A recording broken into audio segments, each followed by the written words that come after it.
우리 안에 우리를 위해 우리를 통하여라는 제목을 가지고 여러분과 함께 오늘 본문 말씀을 중심으로 은혜를 나누고자 합니다. 여러분, 한 해 시작한 지 얼마 안 된 것 같은데 벌써 이제 다음 주면 이번 해의 마지막 주일이 됩니다. 한 해가 금방 지나갔죠. 여러분, 한 해를 보내면서 여러분들이 중단된 일은 혹시 없습니까? 계획했던 거?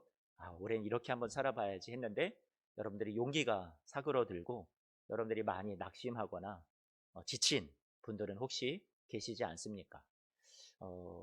한 해를 돌아보면서 여러분들에게 그런 어려움이 있었다면, 또 용기를 잃으신 분들이 있다면 오늘 주님께서 주시는 은혜로 말미암아 여러분들이 그 자리에서 다시 일어나셨으면 좋겠고요. 또 용기 얻으셔서 또 주님이 주시는 소망을, 격려를 힘입으셔서 일어나 다시 걷게 되시는, 또 하나님이 여러분들에게 주시는 좋은 선물을 여러분들이 또 결말을 얻게 되시는 우리 사랑하는 예수소망교회 성도님들이 모두가 되시기를 주님의 이름으로 축복합니다. 오늘 이 본문 말씀을 보니까 고린도 교회 성도들이 무언가 중단이 됐어요. 선한 일을 한번 해보고 싶다. 좋은 일을 해보고 싶다. 그런데 그 일들이 그만 이렇게 여러 가지 삶의 문제와 어려운 역경들 속에서 이 일들이 그냥 중단이 되고 말았어요. 포기하고 싶었고 아니면 더 이상 하고 싶지 않거나 지쳤거나 낙심하게 된 일이죠. 그것은 어떤 일이었냐면 예루살렘 교회라는 그 교회가 너무나도 어려움 속에 처해 있었고 고린도 교회 성도들이 그 소식을 듣고 나서는 우리가 저들을 도와야겠다 이렇게 마음을 먹었어요. 선한 의도를 가졌었죠. 그런데 여러 가지 이 고린도 교회 내에 문제가 찾아오고 어려운 일들이 생겨나게 되다 보니까 그 일이 중단되어 버리고 말았던 거예요. 사도 바울이 안타까웠습니다. 저들 안에 이 선한 일들이 시작됐는데 그것이 도중에 중단되고 멈춰버렸으니까 이 성도들이 낙심하고 포기하고 있으니까 안 되겠다. 다시 힘을 주고 용기를 주고 이 일을 끝까지 완성할 수 있도록 내가 도와줘야겠다 하고 펜을 들게 되죠. 그래서 오늘 말씀이 기록이 된 건데요. 오늘 말씀을 보니까 8장 1절 말씀을 여러분들이 같이 봤으면 좋겠어요. 8장 1절 말씀을 보면 마게도냐 교회 성도들에게 하나님이 주신 은혜를 너희에게 알린다 이렇게 이야기를 하고 있습니다. 마게도냐 교회 성도들에게 주신 은혜가 뭘까요? 마게도냐 성도들이 하나님이 주신 은혜를 받았는데 그 은혜를 받고서 이들이 너무나도 이제 감동이 되죠. 우리가 어떻게 이런 사람들에게 하나님이 이런 은총을 주실 수 있단 말이야. 죄인된 우리를 이토록 사랑하실 수 있단 말이야. 해서 그 은혜를 가지고 고여있지 않고요. 예루살렘 교회 성도들의 아픈 소식을 듣고 그들이 어려움에 처했다는 소식을 듣고 그들을 위해서 연보를 합니다. 연보라는 단어는 원문을 보면 뭐 하나님 앞에 갖다 바친다, 봉헌한다, 대상이 하나님이 아니에요. 연보라는 건 그 원문의 의미를 직역해 보면 관대함이라는 겁니다. 관대함. 그러니까요. 오늘 이 관대함이라는 것은 사람을 상대하는 거예요. 오늘 우리가 뭐 헌금 얘기를 이 말씀 속에서 제가 여러분들에게 드리려고 한 것도 아니고요. 오늘 이 말씀은 여러분들에게 방향을 하나님 앞에 바쳐야 해, 하나님 앞에 헌금해야 해 이 얘기가 아니라 우리가 오늘 이 성탄의 절기에 이 크리스마스 때 하나님께서 여러분의 눈을 하나님 예배하겠습니다. 하나님만 섬기겠습니다. 이것이 아니라 하나님 당신 섬기는 것도 물론 중요하다고 주님이 여기시지만 예배 받으시는 것도 중요한데 여러분들에게 이 성탄 때에 누구를 향해서 어디를 향해서 여러분의 눈을 돌릴 것인가 주님께서 여러분을 시선을 다른 데로 옮기세요. 나한테 예배해, 나한테 집중해 이렇게 말씀하시는 것이 아니라 여러분 우리 주위에 있는 영혼들에게로 여러분의 시선을 이 성탄의 절기에 자꾸만 돌리게 하신다라는 그런 생각이 듭니다. 연보라는 것은 관대함입니다. 이 마게도니아 교회 성도들이 연보를 했어요. 예루살렘 교회를 생각을 할 때 관대하게 여겼어요. 우리가 하나님 앞에 관대하게 여깁니까? 내가 하나님 관대함을 드리겠습니다. 내가 하나님 앞에 관대함을 바치겠습니다. 그러니까 오늘 말씀은 포커스가 하나님께 뭔가를 드린다라는 것이 아니라 우리 주위에 어려운 영혼들에게, 우리의 이웃들에게, 공동체 지체들에게 우리는 성탄의 이 절기 때 나는 무엇을 나누고 무엇을 전하고 있나? 여러분 자신을 혹시 한번 살펴보면서 내가 이렇게 아직 나누지 못하고 드리지 못하는 우리 주위의 지체들에게 내가 사랑을 베풀지 못하는 그런 삶은 아닌가? 자신을 돌아보는 시간이 되었으면 좋겠습니다. 2절 말씀을 볼까요? 2절 말씀을 보니까 환란의 많은 시련 가운데 있대요. 이 마게도냐 교회 사람들을 말하는 건데 이 교회 성도들이 환란의 많은 시련 가운데 있대요. 그런데 뭔가 그 다음에는 어울릴 만한 그런 구절이 뒤따라 나와야 되잖아요. 환란의 많은 시련 가운데 그들이 뭐 낙심이 넘쳤더라. 이렇게 되면 뭔가 자연스러운데 문맥의 흐름이. 그런데 전혀 어울리지 않아요. 환란의 많은 시련인데 뒤에는 뭐라고 나와요? 넘치는 기쁨이래요. 이게 앞뒤가 안 맞지 않아요? 환란의 많은 시련이면 넘치도록 너무 낙심하게 되었다. 이런 얘기가 나와야 잘 어울리잖아요. 그런데 그렇지 않대요. 놀랍지 않습니까? 무엇 때문에 그럴까요? 이들이 받았던 은혜 때문에 저는 그렇다고 생각이 돼요. 1절 말씀처럼 이들에게 주신 그리스도의 은혜, 하나님의 은혜가 이들이 많은 시련 가운데서도 넘치는 기쁨을 가지고서 이 모든 것을 이겨낼 수 있지 않았을까. 그러니까 주님이 주시는 은혜가 세상의 많은 시련보다 이 안에서 더 강한 거고요. 더 이들의 삶을 지탱해 주는 거고요. 이들을 붙잡아 주는 게 아닐까 생각을 해 봅니다. 그 다음에 구절도 잘 어울리지 않아요. 심한 가난이 이렇게 돼 있으니까 그들이 인색하게 나누기를 꺼려하였더라. 이런 말씀이 나와야 잘 어울리잖아요. 그런데 그 뒤에 있는 말도 이렇게 말하죠. 심한 가난이 그들의 풍성한 연보를 어떻게 했다고요? 오히려 더 넘치도록 하게 하였다라는 거예요. 이해가 되질 않습니다. 그런데 저와 여러분들의 삶을 보더라도 알 수 있겠죠. 우리 누군가 뭐 강요를 한다고 해서 억지로 떠민다고 해서 우리의 마음이 열리던가요? 그렇지 않죠. 우리에게 주신 은혜가 우리 안에서 작동하게 될 때, 역사하게 될 때, 우리에게 깊은 감동을 주게 될 때 우리는 스스로 우리가 움직이게 되잖아요. 이들 마게도니아 교회 성도들이 그랬던 것 같아요. 그들 안에 누가 강요나 억지로 밀어서가 아니라 하나님이 주신 은혜가 너무 크다 보니까 우리 이 성탄의 절기에 그 그리스도께서 예수님께서 이 세상에 여러분을 위해서 찾아와 주신 그 은총이 너무나도 크고 감격적이다 보니까 이들이 자신의 어려움 가운데서도 예루살렘 교회를 향해서 나누게 되고 돕게 되지 않았나 생각을 하게 됩니다. 오늘 9절 말씀을 같이 볼게요. 오늘 본문 저와 여러분들이 읽었던 말씀에서 저는 매우 중요한 오늘 말씀의 핵심이라고 생각이 되는데요. 같이 한 번만 더 읽어볼까요? 시작. 우리 주 예수 그리스도의 은혜를 너희가 알거니와 부요하신 이로서 너희를 위하여 가난하게 되심은 그의 가난함으로 말미암아. 요 말씀 그대로 한 번만 본문을 요 구절을 띄워 주시고요. 제가 요 말씀을 가지고 오늘 말씀의 제목을 여기서 따왔어요. 여기 보니까 우리 주 예수 그리스도의 은혜를 너희가 알거니와 부요하신 이로써 너희를 어떻게 해요? 위하여. 그래서 우리를 위하여. 두 번째는 가난하게 되심은 그의 가난함으로 말미암아 너희를 할 때 무엇으로 말미암아? 그분이 가난하게 되신 것으로 말미암아 그랬으니까 그의 가난함을 통해서, 그러니 주님께서 저와 여러분들에게 우리를 통해서도 무언가 하나님이 이루실 일이 은혜 받은 자들에게 하나님이 요구하시는 삶이 있다라는 것을 우리는 예측해 볼 수 있을 것 같고요. 그 다음에 너희를 부요하게 하였다 이렇게 말합니다. 그래서 제가 오늘 말씀의 제목을요, 우리 안에 우리를 위해 우리를 통하여 이렇게 말씀의 제목을 정해 보았습니다. 여러분, 주님께서 이 세상에 오신 성탄절이에요. 그렇죠? 그러면 여러분 누구를 위해서 오셨을까요? 우리를 위해서 오신 거죠. 당신을 위해서 오셨나요? 당신 영광 받으시려고? 당신이 높임 받으시려고? 목적 자체가 그거였을까요? 아니요. 주님의 목적은요, 바로 여러분이셨어요. 여러분, 이 세상에 죄인이 단 한 사람, 여러분 혼자만이었다 할지라도 주님께서는요, 바로 여러분을 살리기 위해서 당신의 모든 것을 다 내어주시려 이 세상에 와 주실 수 있는 분이 저는 우리 주님이라고 생각이 됩니다. 이 성탄의 절기에 아기 예수님이 이 세상에 태어나신 것은 여러분 오늘 가슴에 한번 새겨봤으면 좋겠어요. 아, 나 때문이구나. 얼마나 귀해요, 여러분. 여러분이 얼마나 귀한 사람입니까? 은총이 귀하고 여러분들도 귀하다라는 거예요. 여러분, 우리를 위하여 주님이 이 세상에 오셨습니다. 그래서 제가 어떤 많은 설명을 드리는 것보다 여러분과 같이 오늘 찬송을 한번 부르고 싶어서 이 곡을 부르고 싶습니다. 앞부 한 번만 좀 띄워줘 보세요.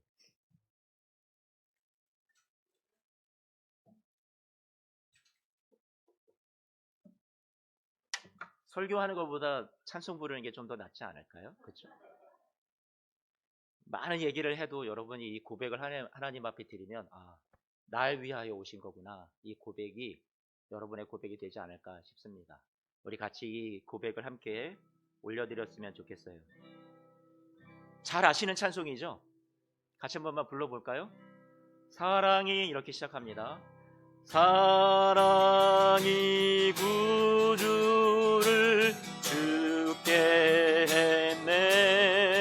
왜 날 사랑하나 왜 날 사랑하나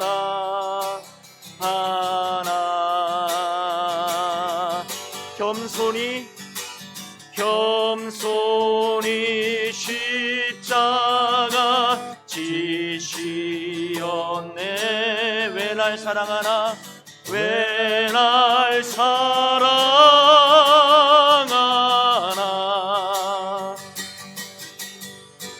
왜 날 사랑하나 왜 날 사랑하나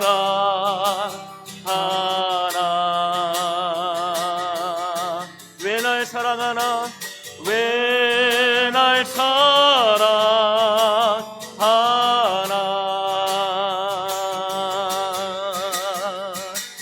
왜 주님 갈보리 가야 했나 왜 날 사랑하나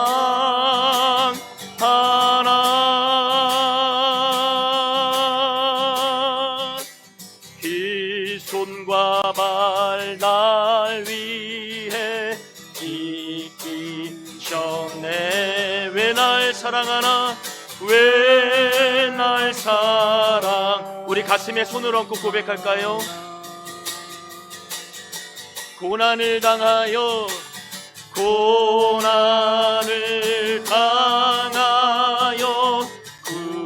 구원했네. 왜 날 사랑하나 왜 날 사랑하나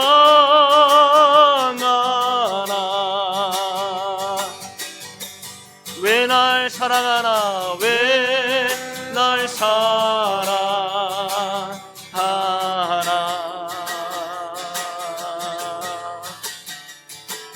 왜 날 사랑하나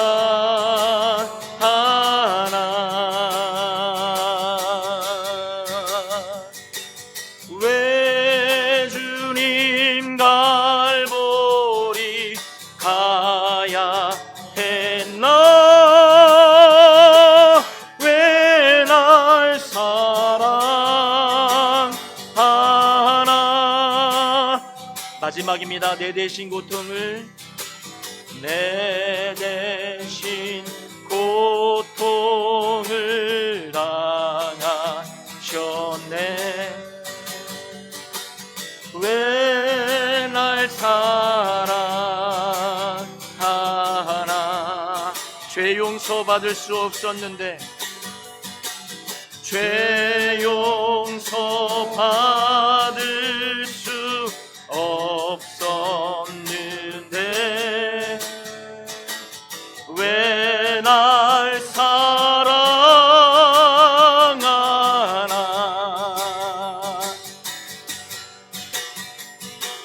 왜 날 사랑하나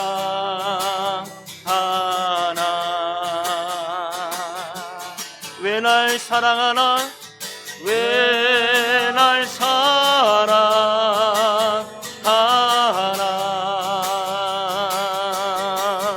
왜 주님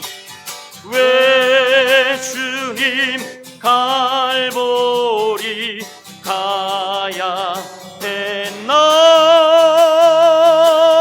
왜 날 사랑하나.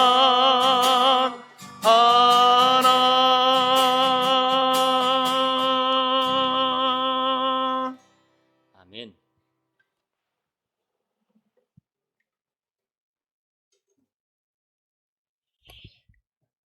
여러분, 주님께서 여러분 사랑하시는 것은 날 위해 오셨다라는 것은 그냥 이 찬송으로 대신하고 싶습니다.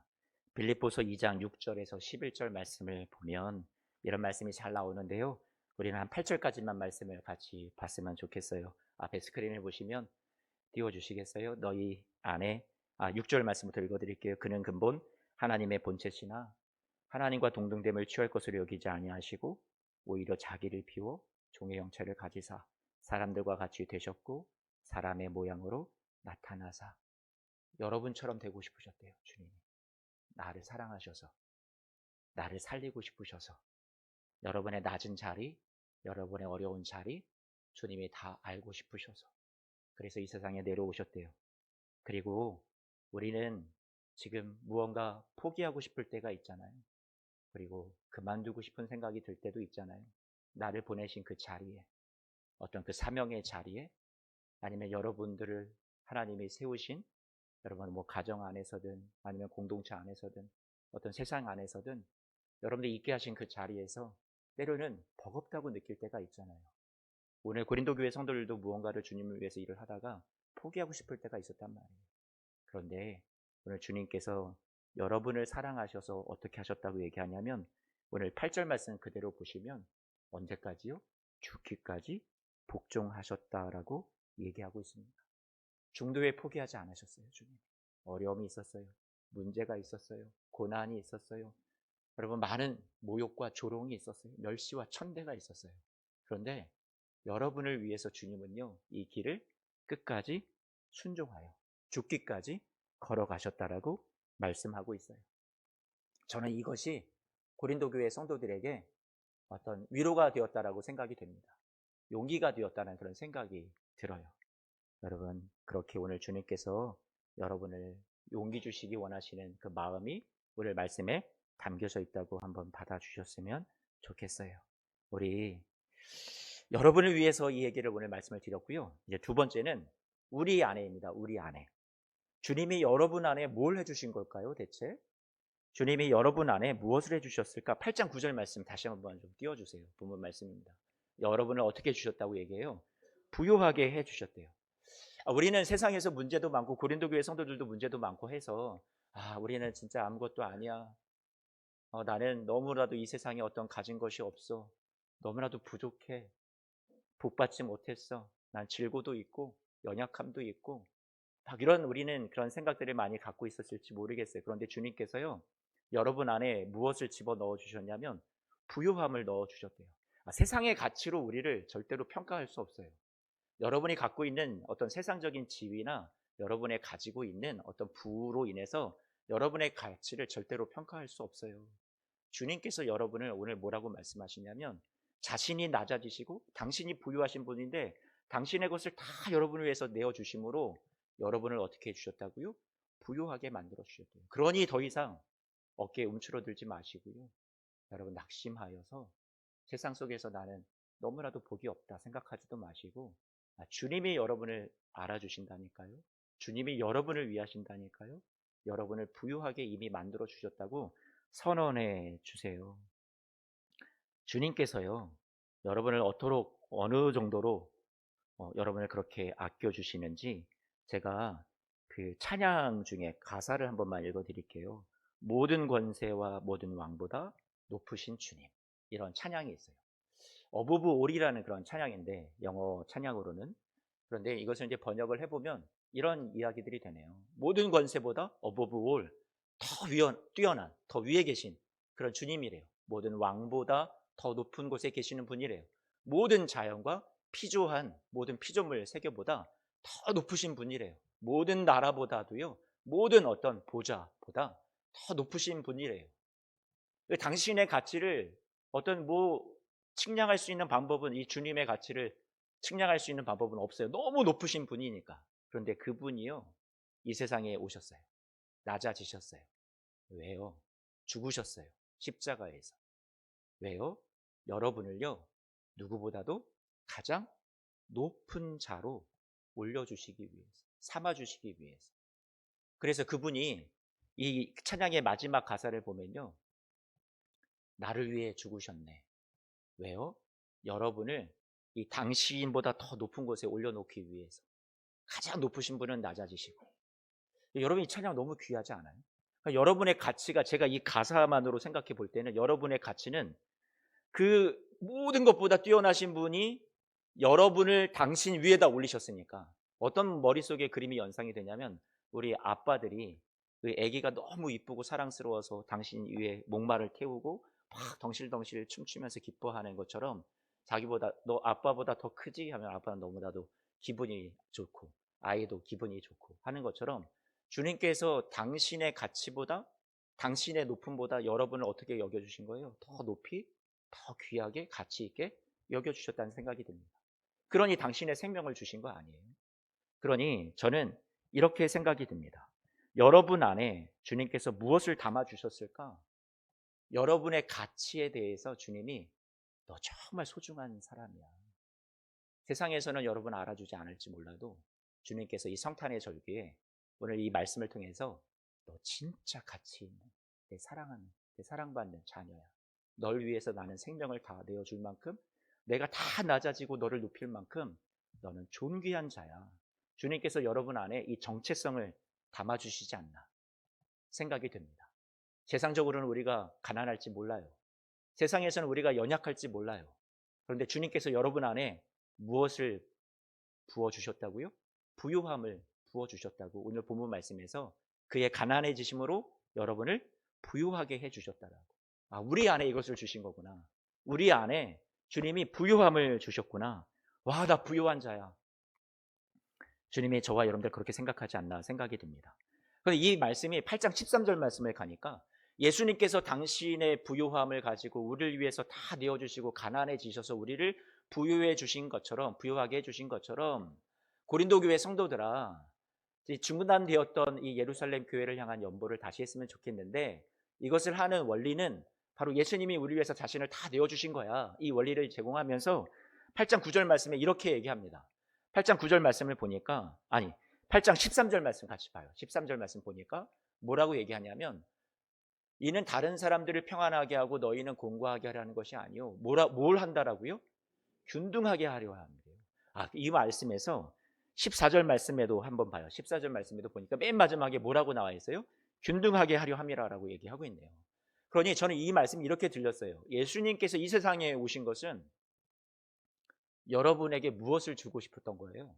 여러분 안에 균등함을 주고 싶었던 거예요. 아니, 어떻게 그 높으신 분과 우리가 균등해요? 그렇지 않아요? 균등하다라는 말이 어울리지가 않습니다. 그런데 주님께서 이 세상에 오셔서 당신의 높은 보좌를 다 버리시고 떠나시고 모든 영광과 존귀를 홀로 받으실 몸임에도 불구하고 사람의 몸을 입고 내려오셔서 당신이 우리와 어떻게 되셨어요? 똑같이 되셨어요. 그리고 뿐만 아니라 저와 여러분의 그 바닥의 인생, 우리가 쓰러진 자리, 우리의 고난의 자리까지 오셔서 여러분을 끌어올려서 어디까지 당신과 똑같이 만들어 주셨어요? 승리자로 만들어 주셨어요. 우리는 죄악과 싸워서 이길 수 있는 방법이 우리에게는 없어요. 우리는 늘 쓰러지고 또 넘어질 거예요. 세상의 환난 가운데 우리는 늘 실패자처럼 그렇게 살아갈지도 모르겠어요. 그런데 주님이 저와 여러분들을 어떻게 만들어 주셨다고요? 균등하게 만들어 주셨대요. 누구와 똑같이요? 예수님과 똑같이요. 그래서 더 이상 여러분들은 실패자가 아니에요. 여러분, 예수님 안에서 여러분들은 누구냐면 성공자예요. 예수님 안에서 여러분은 패배자가 아니라 승리자란 말이에요. 예수님 안에서 여러분은 더 이상 가난하게 사는, 여러분 너무나도 궁색한 삶이 아니라 예수님 안에서 여러분은 이미 부유한 자가 되셨단 말이에요. 예수님 안에서 우리는 죄악과 싸워서 우리는 질 수밖에 없는 존재였지만 예수님 때문에 우리는 죄악을 싸워서 이길 수 있는 의로운 존재가 되었단 말이에요. 예수님 안에서 여러분 더 이상 죄인이 아니에요. 예수님 안에서 우리는 의인이 되었어요. 의로운 하나님의 자녀가 되었단 말이에요. 어떻게 만들어 주셨어요? 여러분을 균등하게 주님과 동일하게 만들어 주셨다는 생각이 듭니다. 그게 저는 은혜라고 생각이 돼요. 마지막으로요, 주님께서 우리를 통해서 이제 그러면 무엇을 하실까요? 그리스도께서 낮아지심으로 말미암아 그랬잖아요. 말미암아가 오늘 본문 8장 9절 말씀에 나와 있는 말미암아가 통하여라는 말로 여러분 대신 표현할 수 있을 것 같습니다. 주님이 당신의 낮아지심을 통해서 우리를 살리시고 우리를 부유하게 해주셨다면, 이제 주님이 우리에게 원하시는 것은 여러분 이 은혜를 가지고 고여 썩지 말고 은혜의 통로가 되기를 원하신다는 생각이 듭니다. 이 성탄의 절기에 여러분 우리를 통해서 하나님 이 은혜가 흘러가게 해주세요. 그게 저와 여러분들의 기도의 제목이 되었으면 좋겠습니다. 하나님께서 저와 여러분들의 멋진 모습을 기대합니다. 이것이 명예로운 길이고요, 영광스러운 길입니다. 우리가 영적으로 감동받고 오늘 말씀을 통해서 그래 주님이 이 세상에 오셨어 감사하고 은혜라고 얘기하는 이 이야기가요, 여러분에게 어떤 이론, 추상적인 예수님이 낮아졌던 어떤 그런 것에 대해서 여러분에게 그런 은혜만을 전해주는 데 있지 않고요, 매우 삶의 실제적이고 현실적이고 우리의 일상의 삶의 주변의 상황 속에서 이 성육신의 은혜를 입은 자들이라면 고린도 교회 성도들이요, 그 실제적인 행동을, 액션을 취하라고 오늘 말씀은 고린도 교회 성도들에게 도전을 주고 있죠. 이 말씀이 꼭 헌금하라는 얘기가 아니에요. 여러분 마음이 오늘 주님이 주신 은총이 있다면, 내가 내 안에 하나님이 나 같은 자에게 하나님께서 내 안에 새겨주신 하나님의 사랑과 하나님의 어떤 분인지, 여러분을 얼마나 아끼시는지, 또 내가 얼마나 가치 있는 자인지를 주님께서 이 안에 새겨주셨다면, 여러분 이제 내가 받은 그 은혜를 가지고 여러분들이 그 은혜를 나누고 흘려보내는 자가 되라고 주님이 도전해 주십니다. 꼭 물질을 나누지 않아도 돼요. 여러분의 사랑을 나누어주세요. 마음을 나누어주세요. 말 한마디를 나눠주세요. 기도를 나누어주세요. 따뜻한 손길을, 여러분 악수 한 번을, 여러분 눈빛을, 미소를 나누어주세요. 오늘 이 성탄에 여러분들이 한 해 동안 자신을 돌아보면서, 아, 내가 이런 게 부족하지 않았나? 내가 예수님의 은혜를 받았는데 주님, 내 자신의 일상을 돌아보니 가정 안에서, 또 교회 공동체 안에서, 하나님 내가 속해 있는 사회, 세상 속에서 하나님 나는 은혜가 고여 있는 것 같습니다. 내가 포기하고 싶을 때가 많았고, 내가 이 가운데 더 이상 할 수 없다고 주저앉고 싶을 때가 많았는데, 오늘 죽기까지 그 길을 걸어가신, 복종하신, 포기하지 않으셨던 주님을 생각하면서 우리를 살리시려고, 나도 하나님 어렵지만 이 길을 끝까지 걸어갈 수 있게, 은혜를 나누는 삶을 끝까지 걸어갈 수 있게 주님 도와주옵소서. 여러분 은혜의 종착역이 되지 마시기를 축복합니다. 은혜의 통로가 되십시오. 나를 거쳐서 이 은혜가 흘러가게 해주시기를 부탁을 드립니다. 사랑하는 성도 여러분, 오늘 한 알의 밀알이 땅에 떨어져서 썩고 죽어 많은 열매를 맺는 것처럼, 여러분도 여러분이 속해 있는 그 현실 속에서 주님이 나를 이곳에 보내신 자리, 그곳에서 성육신 하셔서 나를 이곳에서 예수 그리스도의 성육신적인 사랑을, 은혜를 흘려보내는, 나를 통해서 이곳을 살리시려는 주님의 뜻이 이루어져야 되는데, 내가 부족하여서, 내가 연약하여서, 내가 포기하고 내가 주저앉아 있었던 모습이 있다면 오늘 다시 한번 일어서셔서 그 길을 주님 손 꽉 붙잡고 일어나 걸으실 수 있는, 다시 걸어가실 수 있는 우리 사랑하는 성도님들 모두가 되시기를 주님의 이름으로 축복합니다. 함께 일어나셔서